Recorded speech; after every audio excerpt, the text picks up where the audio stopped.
I'm Mark Fernandez, and this is Franchising with Fernandez. Hi, I'm on the phone today with Australian icon in franchising, Tom Potter, founder of Eagle Boys Pizza. Welcome, Tom. Thanks, Mark. Nice to be here. Great. So, Tom, the last few weeks have been a bit crazy. Can you just walk us through what you've seen and what it's been like through your eyes? Well, I actually have a small business nowadays. I'm pottering quite a few things, and I've got a bakery, and we saw a huge increase in sales in the first 2 weeks of the pandemic, and then a massive drop-off in the last two, but we're in a strip mall. And there's been obviously some chaos happening in shopping centres and food courts, which is, inevitable. However, we're also involved in a business that we're opening at the moment, a new pizza business, and right next to it is a drive-through coffee shop. And the drive-through coffee shops had cars 15 deep lined up. Wow. From 8 in the morning right through to lunchtime. So that's just been amazing. So it's all over the place. Yeah, it's a little bit crazy with things going on. And Tom, you personally, can I ask what you've been challenged with in the last few weeks? What you've gone through? Well, it's interesting. I generally work from home anyway because I'm sort of semi-retired, and the whole cutting back of having meetings face-to-face and actually doing them via Zoom or on the phone and so forth hasn't been a great concern to me. I've actually found that to be quite okay. I think the biggest challenge most of us have got is just being able to keep our sanity being locked down. So I've got my 10-year-old son at home, and he's on school holidays. So we've just basically changed everything, and we actually got him doing 2 hours of study in the mornings, and we go out and exercise in the morning, and then we exercise at night and kick the football around and go and walk 5Ks and everything else. So I reckon the biggest challenge right now is just to keep ourselves in some sort of routine that we know is going to change, but in the meantime, it keeps us sort of physically healthy as well. Yeah, you're right. It's that whole physical, mental routine, unbalanced, unstable, getting set into things and having to deal, like you said, with your children on holidays, and they must be missing their mates as well, I'm sure. Well, they do stay connected on the computers and the video games and so forth, but there's only so much of that can be healthy, and then after that you have serious concerns about whether they're going to get square eyes and get addicted to it. So you have to watch it. You have to watch. Like today, I've actually got to go for a drive to a neighbouring sort of the other side of Brisbane. So I'm taking him with me, whether he likes it or not. We're getting out there.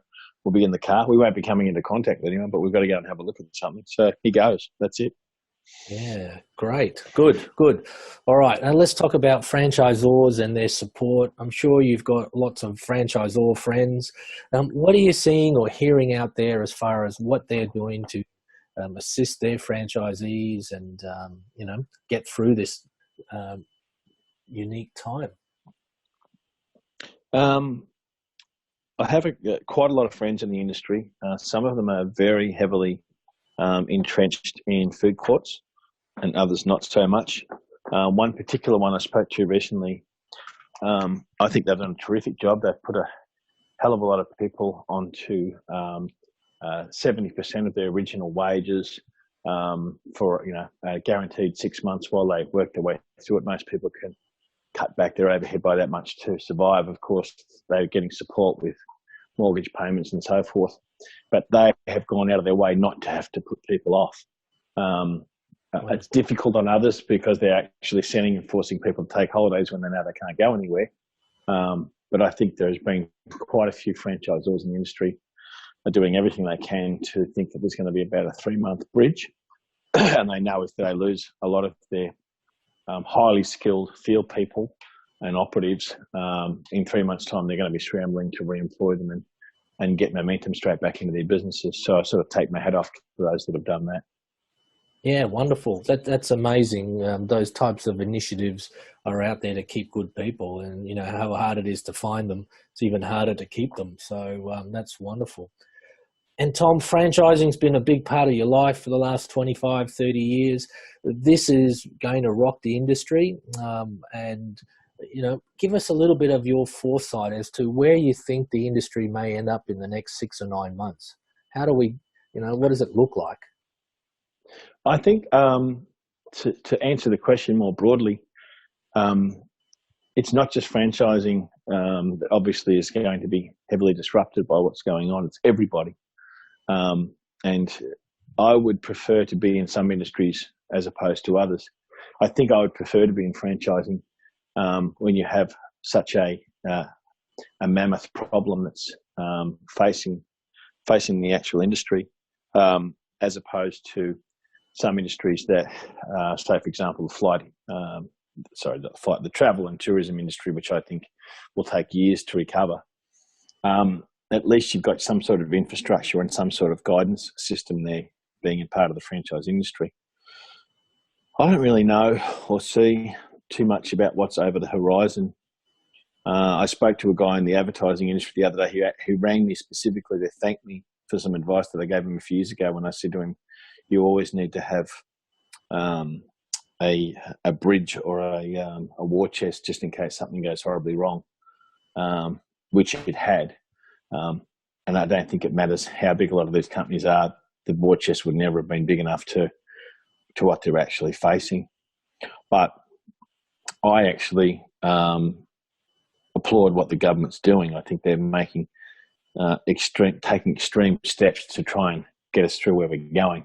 But I still think there's going to be an enormous amount of carnage in the marketplace, not necessarily just franchising, I just mean in general. And I think small business itself is going to take the biggest hit.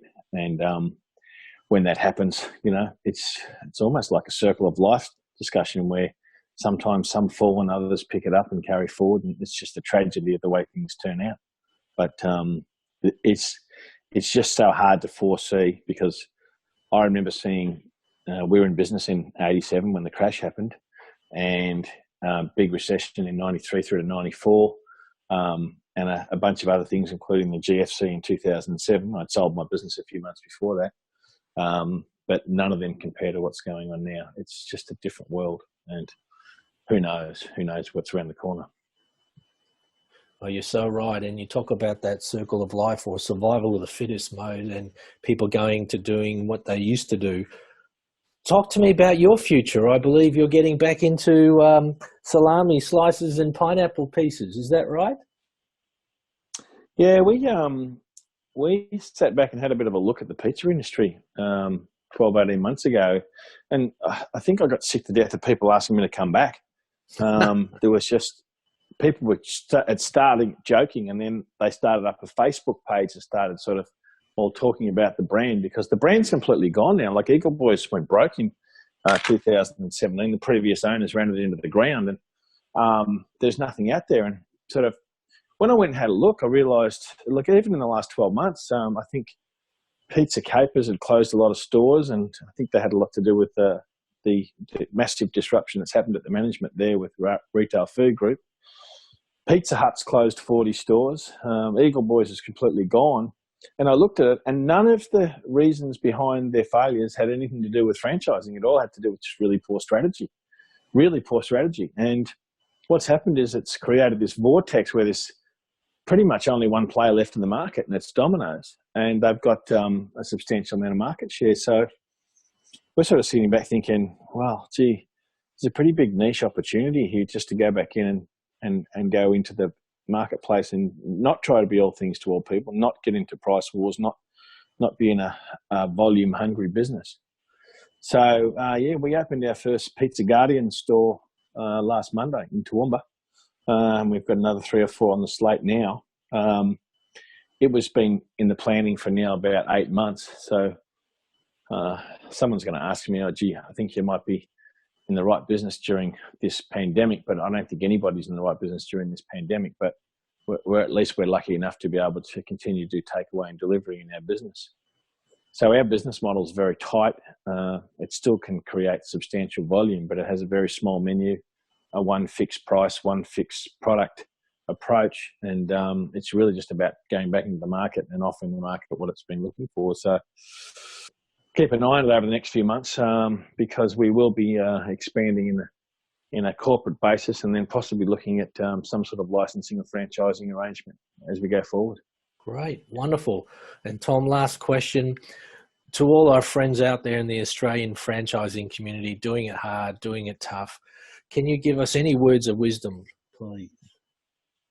Well, I think this is the time the franchisors stepped up and put their hands in their own pockets and put their profitability concerns aside and focused on looking after the single most important part of their business, and that is the franchisees. And if they turn their back on them now, well, that'll be showing their true colours. So I actually think those franchisors out there that are doing the right thing, and those the franchisors that aren't, that's definitely going to show them through. So my suggestion to you is, if you step up now and look after them, it won't be forgotten in a couple of years' time. And that certainly happened in our business when we had struggling franchisees. We stepped in and looked after them, and it made a huge difference long term. Wonderful. Well, Tom, thank you very much for your time today. Really appreciate it. I wish you and your family all the best. Stay safe, and we look forward to hearing from you perhaps later in the year or early next year to see how you're going.